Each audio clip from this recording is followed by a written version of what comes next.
afternoon. Our environment matters to us and should matter to you, not least because last month Michael Gove and DEFRA published a 25-year plan stating that all development sites should have an environmental net gain, better wildlife communities and greater biodiversity after development. As a planning committee, you are responsible for Mr Gove's wishes.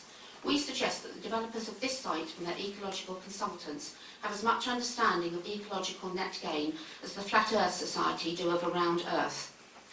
As a group of environmentally concerned residents, including a national environmental specialist who advises Mr Gove's department, we have witnessed these developers and their lackeys being environmental bullies, flouting environmental legislation, playing fast and loose with protected species, erecting unnecessary barriers preventing wildlife from using their territory, and operating a scorched earth policy to remove existing scrubland habitat before this meeting.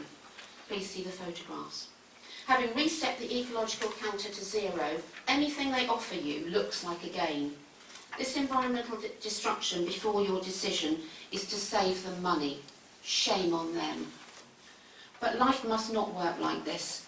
We have zero faith in these environmental cowboys to deliver Mr Gove's wishes alone, and how this land is managed will determine whether Fareham is an exemplar in good environmental development or a case study for DEFRA in how to mess it up.